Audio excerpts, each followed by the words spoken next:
It is my great and distinct pleasure to introduce the Henry Hazlitt Lecturer, Peter Schiff. Schiff, president of Euro-Pacific Capital, is familiar to everyone who has watched financial coverage in the last year. He is famed for being the most vocal financial economist to have perfectly predicted the crash. He also happens to be a dedicated student of the Austrian school. He is the author of The Prophetic, Crash Proof, and most recently the little book of Bull Moves in Bear Markets.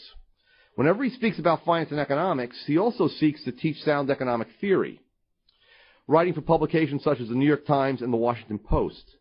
Today he will speak on the relationship between theory and practice in financial markets. Peter Schiff.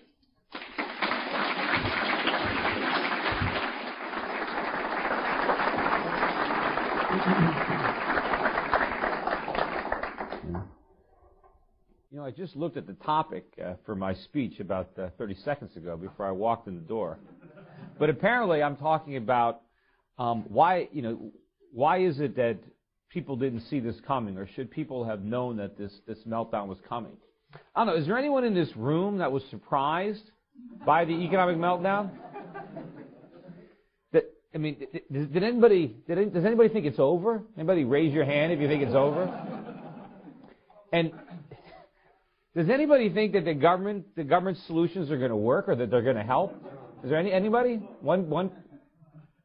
All right, so I guess there's really no reason for me to speak here. I don't know that I'm going to tell anybody anything they don't know.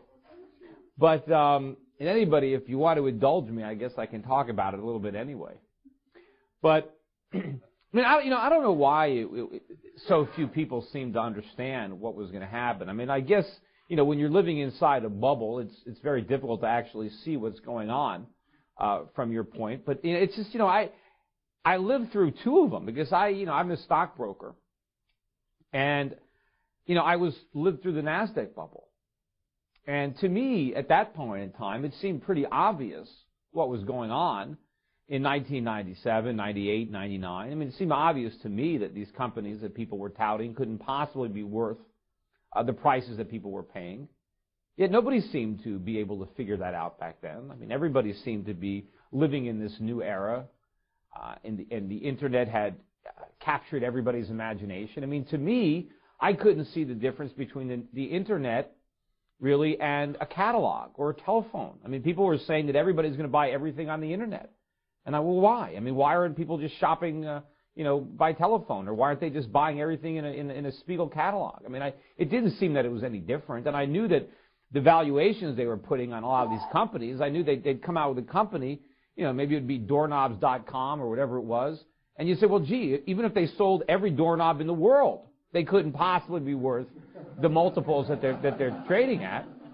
And of course, they didn't even make any money selling them. And the whole idea behind so much of the e-commerce was just nonsense. The idea that it was more cost effective to individually FedEx items to people as opposed to letting them show up and buy them and put them in their cars and leaves. I mean, there's no way. I mean, there are certain items that lend themselves to online sales, but most items didn't. But it didn't matter. I mean, everybody was coming public, and people were getting rich, but none of the people were getting rich because the businesses were successful. People were getting rich because suckers were buying their stock. I mean, the guy that started eToys lived in my apartment building in downtown Los Angeles. And, I started my company, Euro-Pacific Capital, about the same time he started his. He made a lot more money than I did. But he didn't make a profit. He never made a profit. But he made a lot of money because he found people to buy into his idea. And at one point, eToys was worth more than Toys R Us. I remember when I was trying to get clients back when I was, starting out at Euro-Pacific Capital. And I was trying to get people to buy foreign stocks. And I remember one country I was active in was in New Zealand.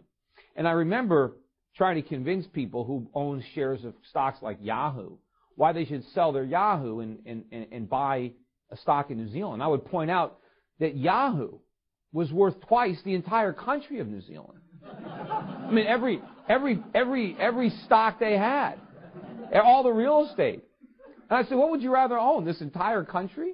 I mean, the dividend yield on the New Zealand stock market was over $1 billion a year. That was the dividend yield. Yet Yahoo was trading for more than twice the value of that whole stock market. And so what would you rather own? This company that just got started a couple of years ago? Or this whole country? And you know, you could take all the dividends. No one cared. They wanted Yahoo. They didn't want, you know. But it was just all nonsense, but nobody saw it. Of course, after the internet bubble burst, everybody was talking about how crazy it was, and the politicians were ready to, you know, throw people in jail, and, you know, they vilified Wall Street. But it didn't last very long. I mean, the whole thing was, in a year or two, we just moved right from that stock market bubble almost seamlessly into the real estate bubble, and nobody could see that there was any similarities. I mean, there's one, somebody recently put together another one of those Peter Schiff videos. I don't know, there was one that somebody made, this Peter Schiff was right video that was on YouTube that I know about 1,300,000 people have seen. But someone else put together like a CNBC version of that recently, and I happened to watch it. And there was one particular clip he put on with me and Mark Haynes. And I'm talking to him about, you know, this impending collapse in the economy and the real estate market. And Mark Haynes just says to me, he says, Peter, you expect me to believe, he said, bubbles are like a once-in-a-lifetime occurrence. We just had one. He said, do you expect me to believe that we have another one within 10 years? You know, and he was just incredulous that there could be another bubble so close to the stock market bubble. But, of course, they were really interrelated. It was almost like the same bubble because we never really had the fallout from the bursting of the NASDAQ bubble. We simply replaced one bubble with a bigger bubble, and we postponed the consequences of the unwinding of the imbalances until right now. And, of course, we're still trying to postpone it. But I think at this point, the damage has been so great and the problems are now so huge that I don't think there's another economic rabbit they can pull out of their hat at this point. I think that we're just going to have to face it now. And basically what happened is, why did we have a stock market bubble? You know, we had a stock market bubble because the Federal Reserve was too easy. They were too loose in the 1990s. Interest rates were too low. We created too much money. And that fed the investments in the stock market. And we had a lot of malinvestments, right? We had companies were created that never should have existed. They were created not because they could generate a profit, but because they could go public, because investors wanted these stocks.